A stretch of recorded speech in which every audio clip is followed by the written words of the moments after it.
y vamos a estar hablando acerca de lo que es la paternidad de Dios. Cómo Dios se presenta ante la humanidad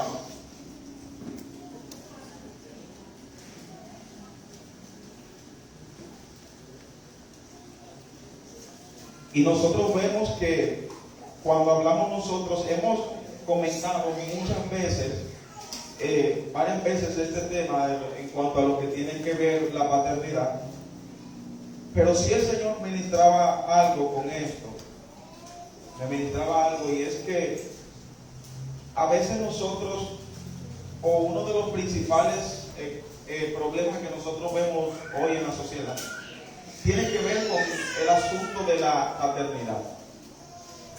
Porque desde el principio, desde que Dios puso a Adán y a Eva en el Edén, el enemigo se ha encargado de distorsionar lo que es el patrón familiar, distorsionar lo que es la paternidad. ¿Y por qué el enemigo entonces distorsiona? Me llegaba así.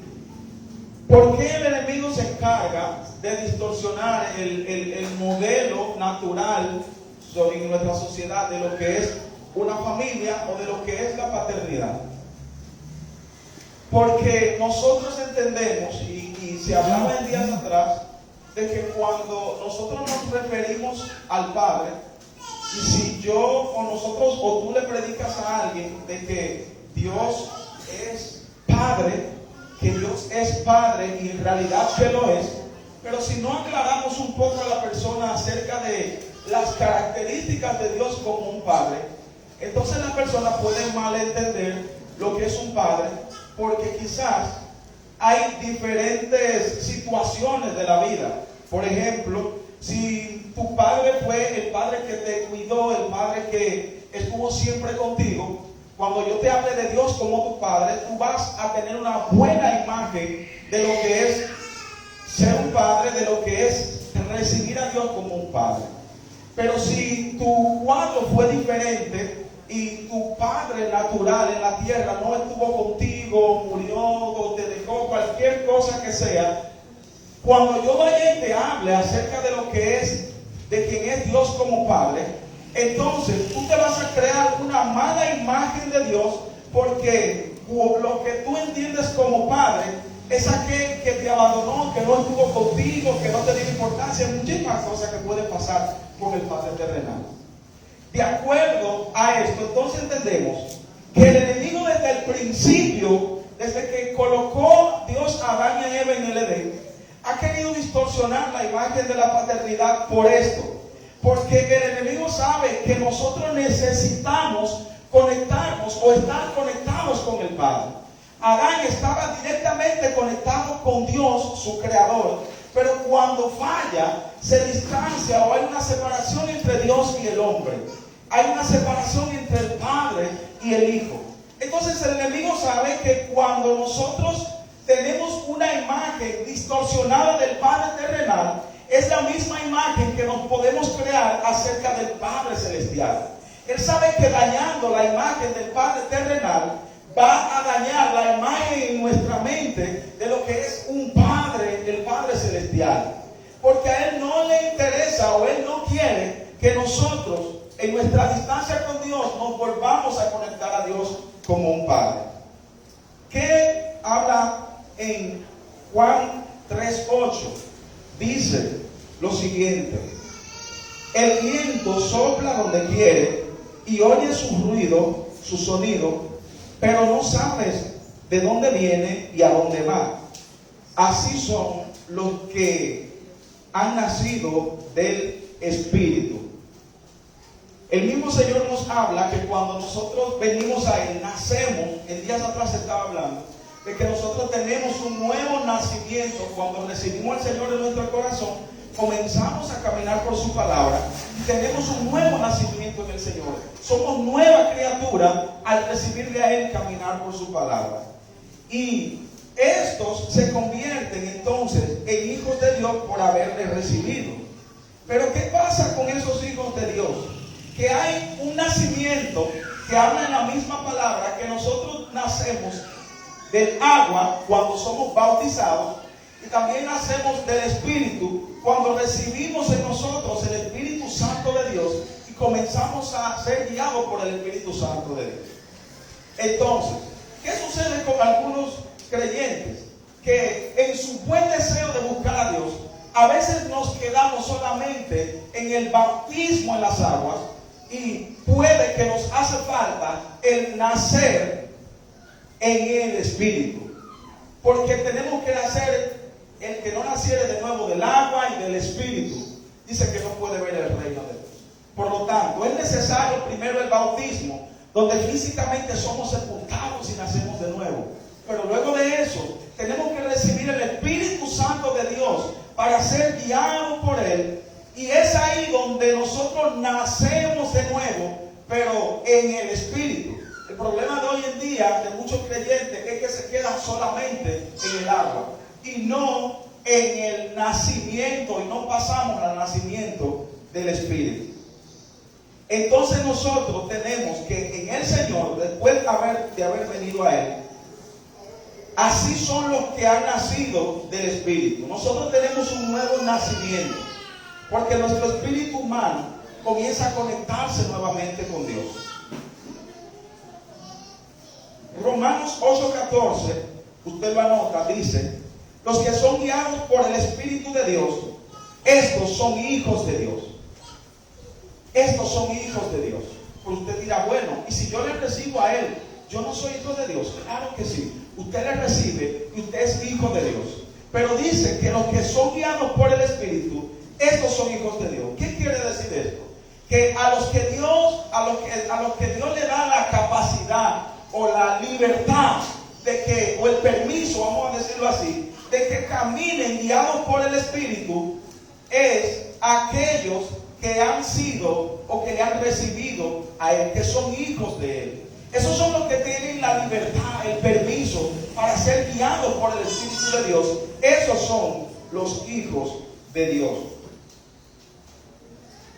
En el verso 13 de Juan 3, nosotros vemos que solamente recibiendo al Señor, eso nos llevará a vivir una vida conforme a Dios, naciendo de nuevo.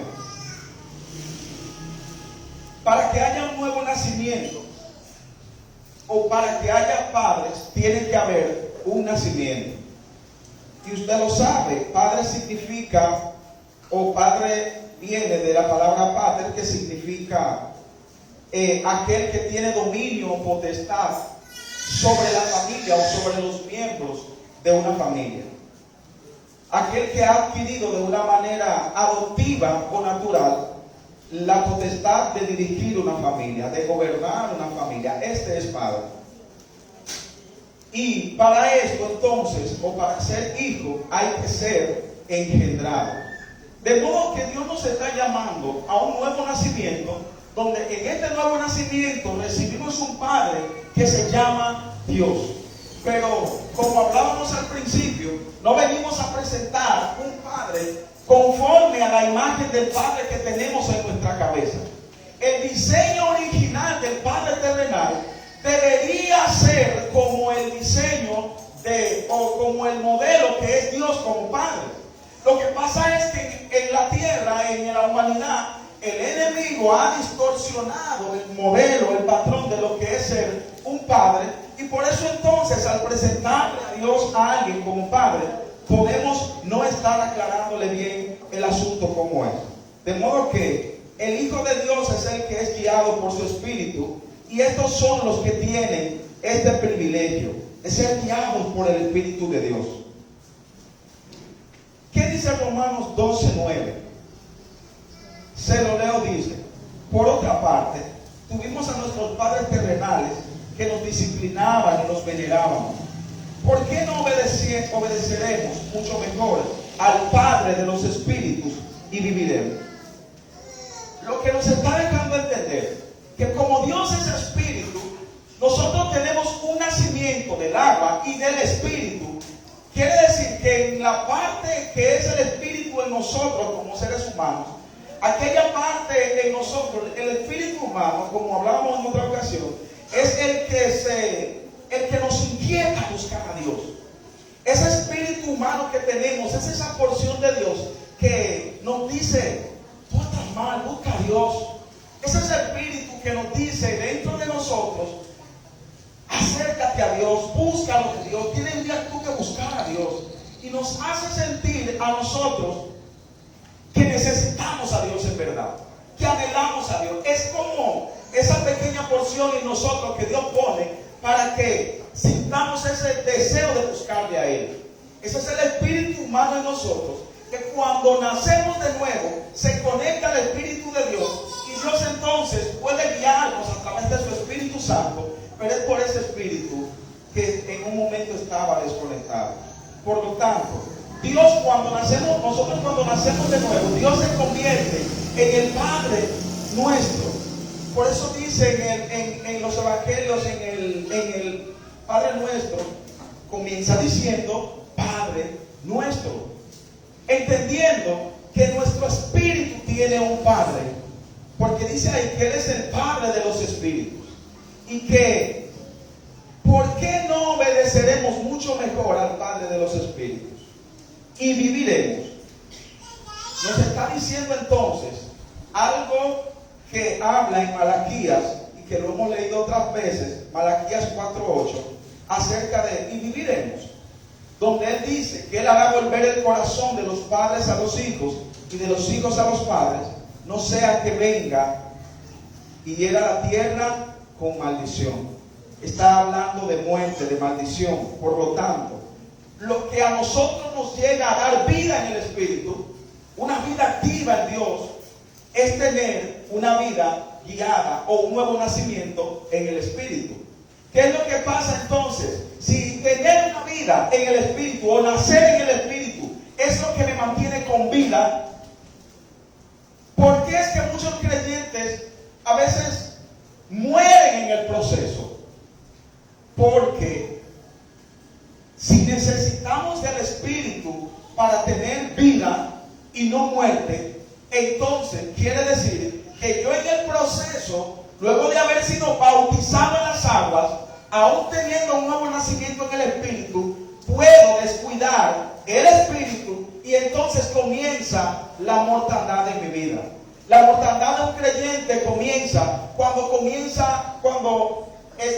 inicia descuidando su vida en el Espíritu. ¿Y cómo yo descuido mi vida en el Espíritu? ¿Cuáles son las cosas que alimentan mi espíritu? Si mi espíritu es aquella parte de mí que me acerca a Dios, todas aquellas cosas que me acercan y me mantienen conectado con Dios son las que yo tengo que procurar para que mi espíritu se mantenga activo dentro de mí. ¿Cuáles son aquellas cosas? Como lectura de la palabra del Señor, meditación en la palabra del Señor, tratar y nosotros caminar por aquello que hemos aprendido en la palabra del Señor, tener una vida de fe activa en el reino, activa con los hijos de Dios. Todas esas cosas, la oración, cuando nosotros hacemos esto, nos mantenemos en el fuego del Espíritu, entonces no pasa con nosotros como habla en Malaquías 4.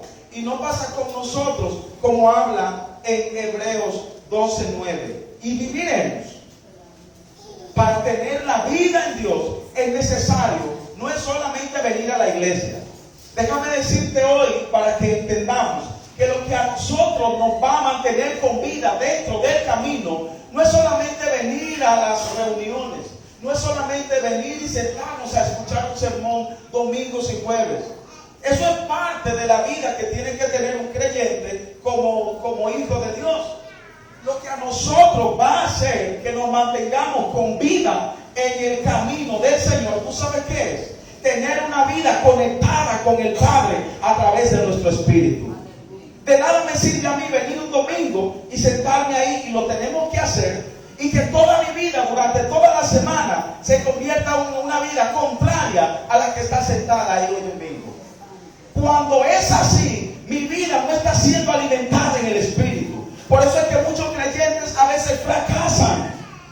Porque no es cumplir con venir al culto, no es cumplir con venir a un ensayo o cumplir con venir a una reunión de líderes. Todo eso hay que hacerlo porque es parte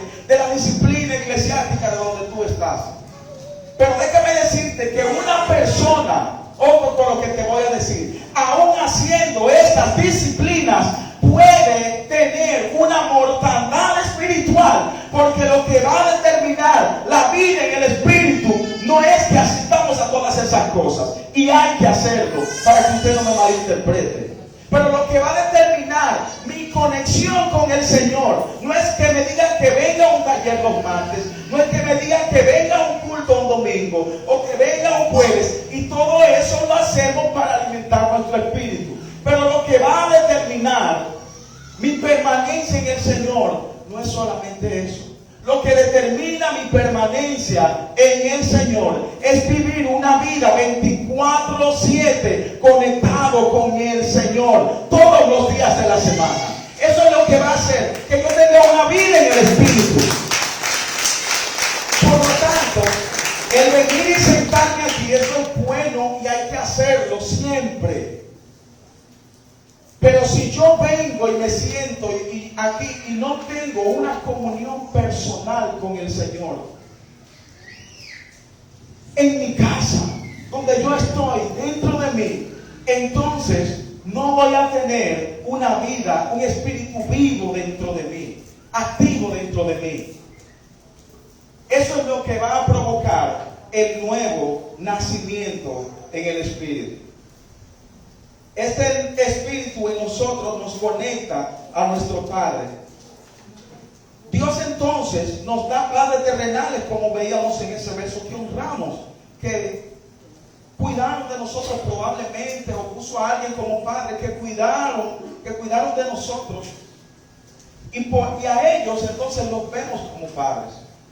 Eso es en lo natural, pero también en lo espiritual, referente a lo que es el alma.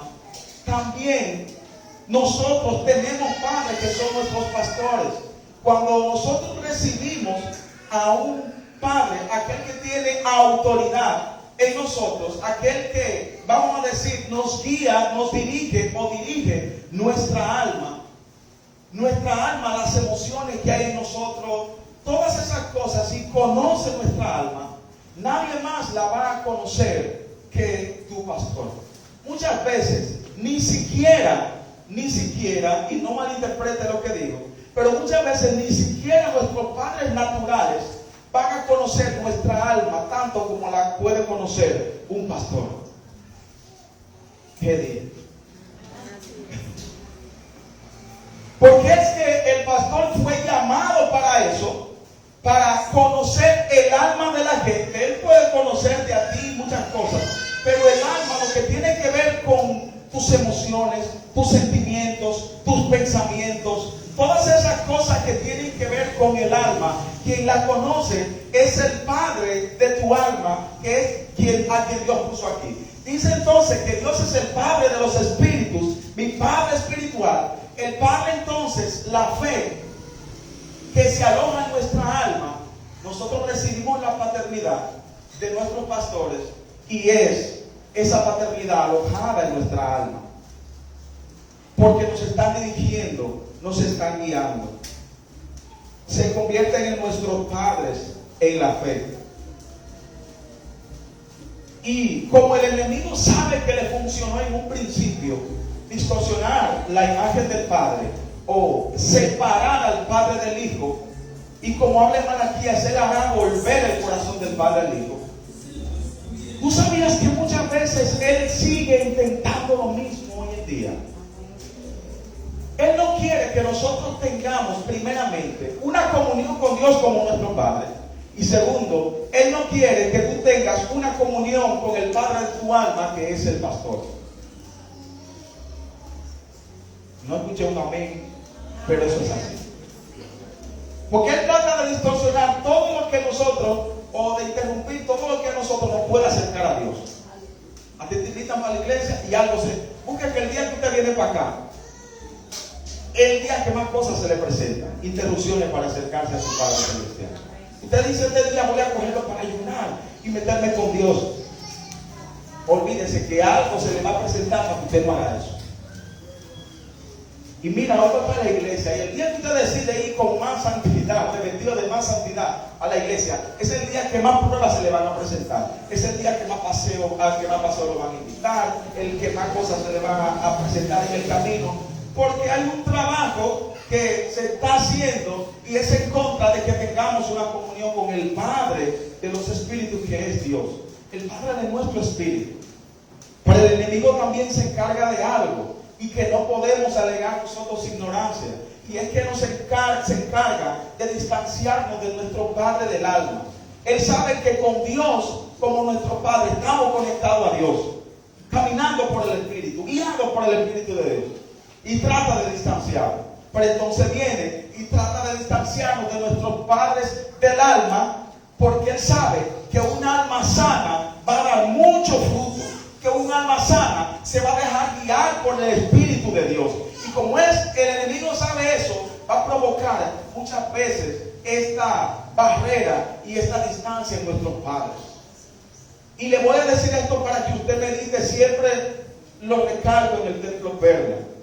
Cuando Dios le ponga líderes, cuando Dios le ponga pastores, note algo, y a usted que me está viendo también por internet, que por lo regular, no siempre, pero por lo regular, el enemigo va a ministrar rechazos en su corazón hacia aquella persona que Dios le puso como autoridad. Vuelvo y te lo repito. Cuando tú vienes a una congregación, Dios va a ministrar rechazo, el enemigo va a ministrar rechazo en tu corazón contra aquella persona que Dios te puso como autoridad. Y tú vas a comenzar a rechazar a tus líderes. Y vas a comenzar a rechazar a tu pastor, a tu pastora. ¿Tú sabes por qué? Porque el mismo ministerio que Dios puso en ti, que puso en ellos, lo puso en ti también. Y como los polos iguales se repelen, el enemigo va a hacer que tú choques, que tú rechaces a quien Dios te puso como autoridad, para que el cumplimiento del propósito no se dé. Yo no sé si tú estás recibiendo lo que el Señor está ministrando. Es que el enemigo no va a quedarse quieto cuando él sabe que tu alma necesita sanidad. Él sabe que tu alma tiene rencor. Él sabe que tu alma viene del mundo con tanto odio hacia alguien que te hizo un mal. Él sabe que nuestra alma está se aloja muchos rencores, malos sentimientos, malos pensamientos. Él sabe que nuestra alma está pegado a todo lo que le desagrada a Dios. Pero como Él sabe también que hay una autoridad terrenal que Dios puso para sanar el alma, Él se encarga de que tu alma no sea sana, distanciándote de aquel que Él te puso al lado, provocando un rechazo de aquel que Él te puso. Mujeres que están aquí, Dios le va a ministrar, el enemigo le va a ministrar muchas veces rechazos hacia su pastora. ¿Tú sabes por qué? Porque el ministerio poderoso que tiene, Dios lo puso en ti, y eso es lo que provoca el rechazo. Hombres que están aquí, el enemigo va a ministrar rechazo hacia su pastor. ¿Tú sabes por qué? Porque el enemigo sabe que cuando tú te pegues de esos troncos, aleluya, que cuando tú te apegas de esos troncos, tu alma va a ser sanada. Y el odio que tú sentías y no sabías por qué, tú vas a descubrir por qué es. El resentimiento que tenías y tú no sabías por qué o hacia quién, o no sabías cómo sanarlo, vas a saber, porque hay un Padre del alma que Dios puso al lado y te va a decir qué es lo que te está pasando. Que tus padres terrenales muchas veces no van a saber decírtelo, por más que quieran. Quien te lo va a hacer aclarar es aquel de quien el enemigo te quiere distanciar. Si hemos sido llamados a ser hijos, entonces recibamos esta paternidad.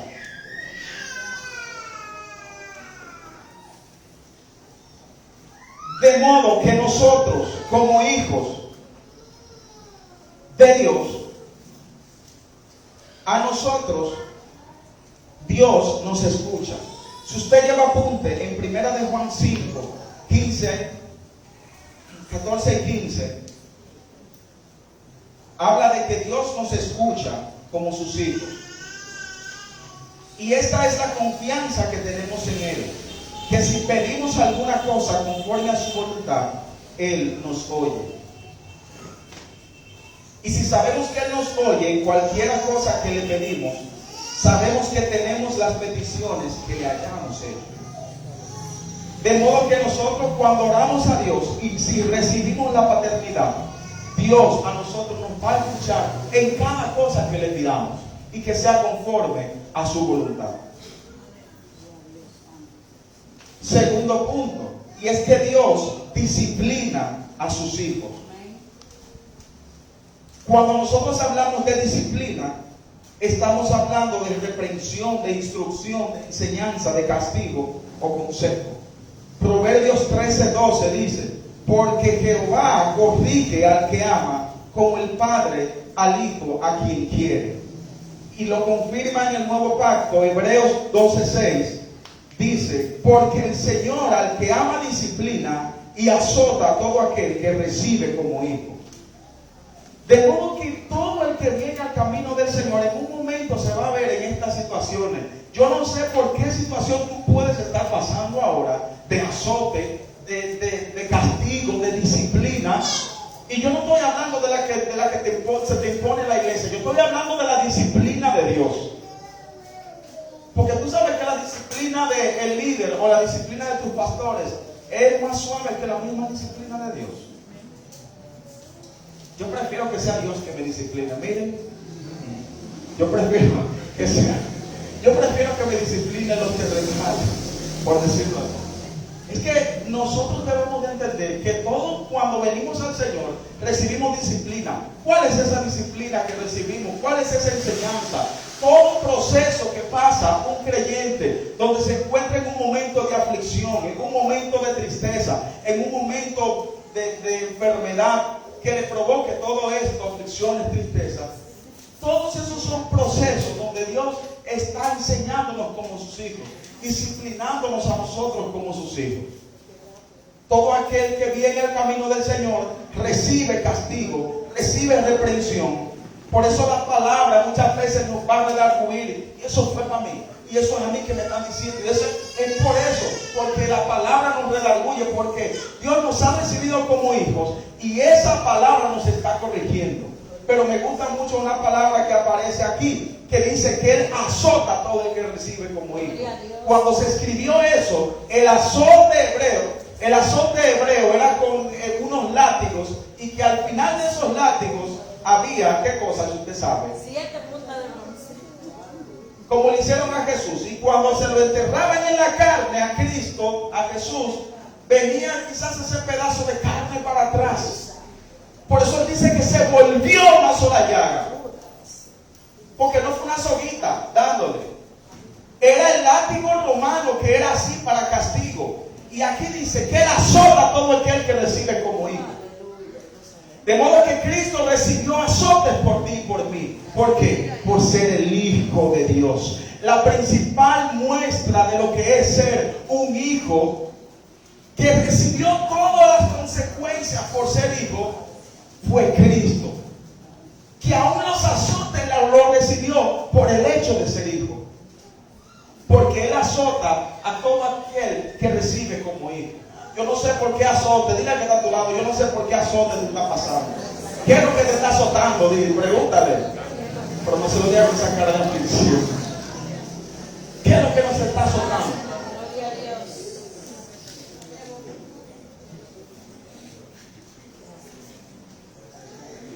Dile a alguien que esté a tu lado, si tú estás siendo azotado por cualquier situación, no me digas cuál es. ¿Tú sabes por qué es? Hermano, díganle a sí mismo, hermano, es que usted es hijo de Dios. Y Él, a todo el que recibe por hijo, le da su azote. Es por eso que estamos pasando por la que estamos pasando. Es porque somos hijos de Dios.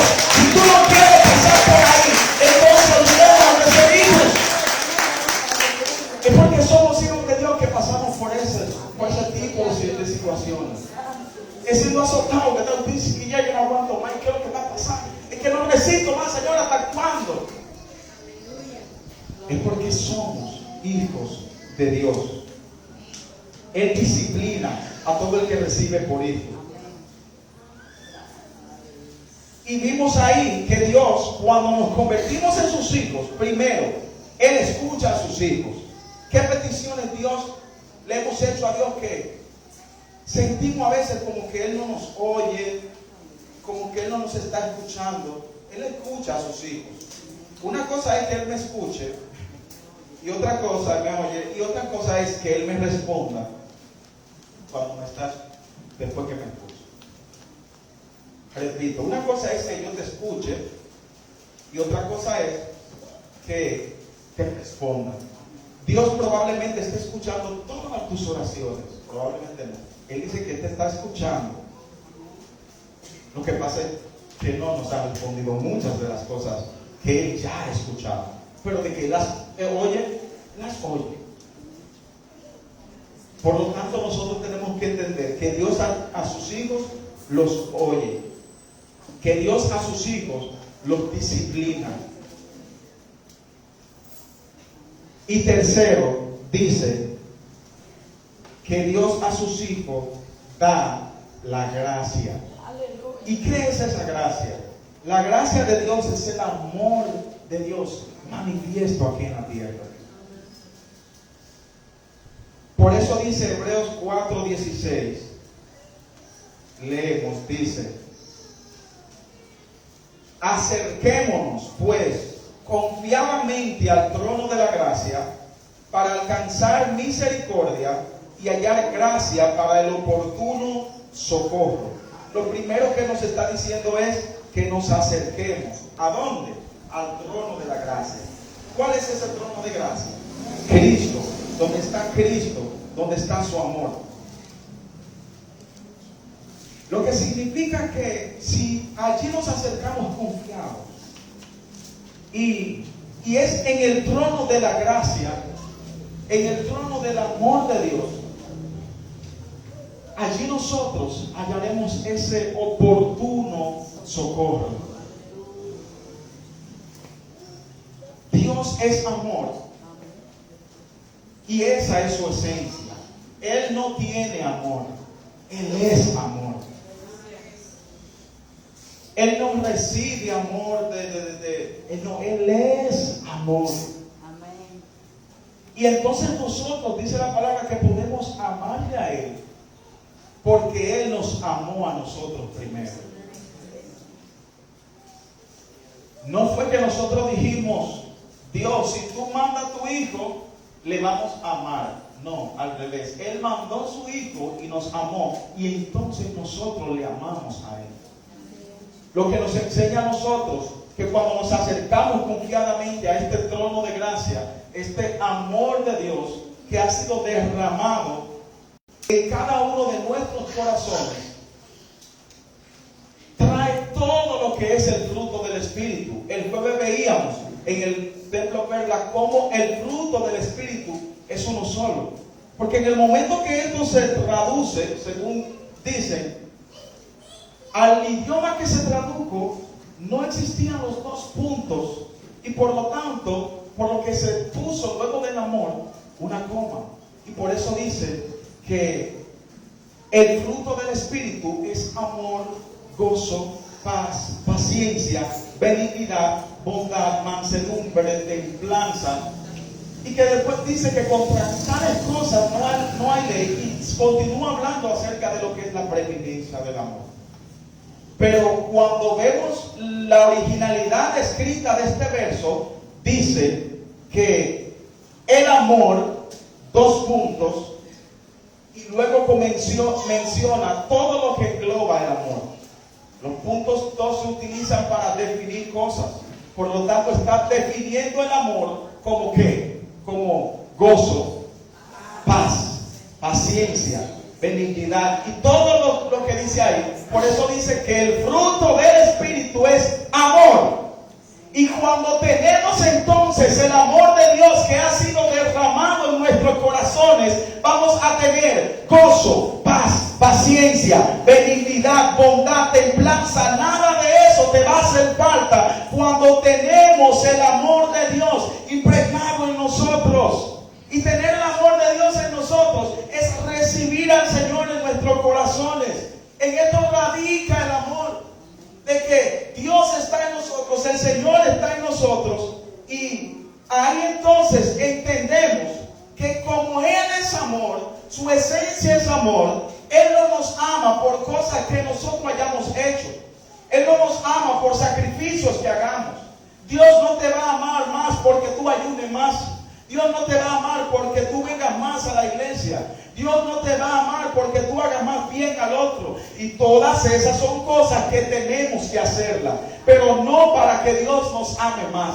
Dios no te va a amar a ti y a mí porque cumplamos más en el ministerio, porque no le fallemos a ninguna función a la que Él nos ha puesto. No hacemos estas cosas y hay que hacerlas, pero no las hacemos o no deberíamos hacerlas para que Dios o para ganarnos un pedacito más del amor de Dios. Dios nos ama aunque no hagamos estas cosas, pero las hacemos por el amor entonces que le tenemos a Él. Dios no te va a amar más por sacrificios que tú hagas. Él te amó desde el principio porque su esencia es amor. Y lo que Él hace es amarnos a que a los que Dios recibe como hijo da su gracia. Este amor que ha sido derramado.